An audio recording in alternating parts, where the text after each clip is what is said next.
Hey, sprinkled donuts and kids that go nuts, let's start the show.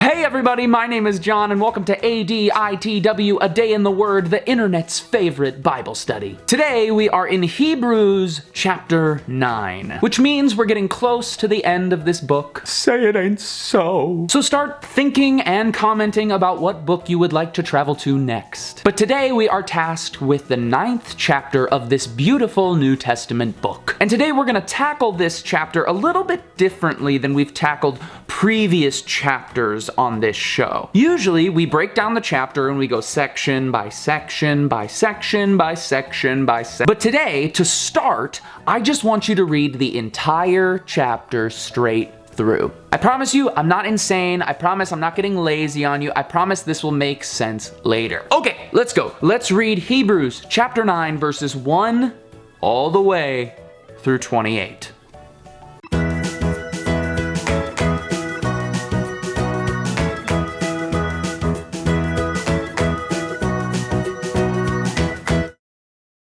Okay, so the reason I had you read that chapter all the way through is because if you've been watching or following this series, specifically in this book, my guess is that was a bit of a review for you. We've talked a lot in the last couple weeks about how the Old Testament is the beginning of everything Jesus finished. And these Old Testament tabernacles and blood sacrifices that this chapter's talking about are no different. The Old Testament tabernacle was made by hands. Jesus has a tabernacle in heaven. Old Testament sacrifices were yearly sacrifices made with the blood of animals. Jesus' sacrifice was an eternal sacrifice made with his own blood. We know this. Now, up until this point in this show, meaning from episode 1 of ADITW until today, we've pretty much exclusively been focusing on how to understand the Bible, which is totally okay because gaining a basic understanding of the scriptures is important if we want to see growth in our relationship with God. However, just because we understand the scriptures doesn't mean we understand them. In other words, we can understand and be able to explain what all these stories and words are saying, but that doesn't count for much more than knowledge unless we're able to start applying these words to our lives. In other words, it's one thing to understand the scriptures. It's another thing to reflect on them and apply them to our lives. And that's exactly what we're gonna do today. Today, I wanna take us through a couple basic reflection questions that I want us to ask ourselves based on Hebrews chapter 9. I'll ask the question, and I literally want you to pause the video and write out your answer. Now, I'm gonna warn you, these questions are going to be challenging. They're gonna require some thought. They are meant to force you to think a little bit deeper about how we can apply this specific chapter to our lives. But don't worry, there's no wrong or right answer to any of these questions. The important thing is that you start asking them and that you honestly answer them right from where you are in your journey. All right, here we go. Question numero 1. In the Old Testament, the tabernacle was the place where high priests would go to encounter the presence of God. What places do you encounter God's presence most intensely? Alrighty, why don't y'all take a second and answer that question.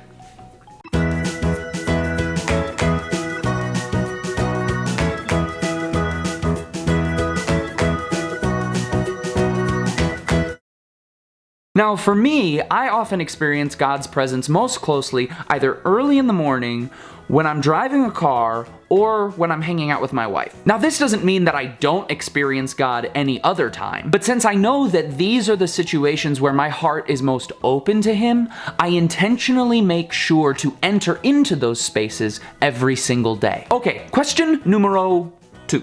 Jesus' sacrifice on the cross paid the price for all sin for all time. Yet sometimes we still feel the need to sacrifice things yearly in order to feel cleansed from certain things.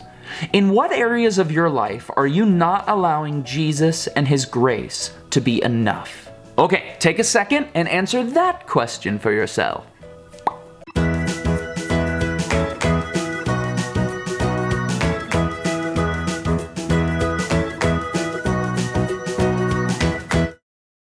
Now this might sound strange, but I actually struggle with this most in my relationship with my wife. Whenever I've done something really stupid, which is pretty often, like I let my anger get the best of me, or I do something really selfish, I always feel this need to do all of these things in order to make up for it. I have to make it right, I have to make it perfect right then and there. And yes, sometimes it's nice to buy her flowers, there's nothing wrong with that. But sometimes I confuse it to the point of thinking that I can actually earn her forgiveness, or earn God's forgiveness when I've been a bad husband by being an extra good husband. I constantly need to remind myself that when I fall short as a husband, God's grace is still a gift for me. Jesus paid the price for that, and his payment was more than enough. Alrighty, last question, and for this one, we're gonna go back to talking a little bit about the presence of God. The final question is, how often do you find yourself in God's presence?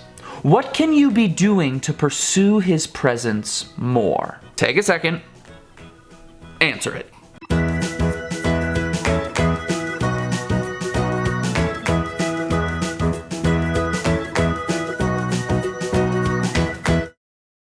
I so often forget what a gift it is to be able to encounter the presence of God. But then I'll read something about how difficult it was in the Old Testament, and I'll think like, how lucky am I? Why am I not doing this more? Why am I not pursuing him more? And I would say that right now in my life, I'm at a point where I experience the presence of God in small ways every single day. But I am also intimately aware that there are many moments where I am missing out on his presence simply because I'm not seeking it. Something I've been trying to focus on lately, and failing miserably at, by the way, is trying to remain in constant prayer. The Bible tells us to pray without ceasing, and I've been trying lately to take that command literally. And like I said, I haven't been doing very well at it, but when I'm having a good day, when I'm really going after it, when I'm really praying without ceasing, it definitely makes a difference of how aware I am of his presence in my life. So for me, I think the way that I can begin to pursue God's presence more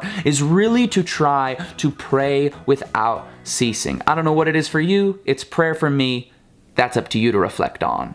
Thank you so much for watching this week's episode of ADITW. I know this one was a little different, but I'm hoping that you enjoyed these questions. I encourage you to comment down below and let me know some of your answers to these questions if that's something you feel comfortable doing. Last thing I want to say is I want to say thank you to those of you who have visited the bookstore and bought a book or two. It means the world to me. Thank you so much. I really do appreciate it. There are still some books available if you're interested. But also, there is a new addition to the bookstore. I've uploaded a bunch of MP3 versions of some of the best spoken words from this YouTube channel onto that store. You can go there now, you can download them. They're really cheap. They're only like $1 each or something. So check it out in the description below. The link is there. And I'll be uploading more MP3s from more videos soon.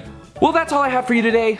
Since I already asked you all 3 questions, I don't really need to ask a question for this week, so keep being awesome.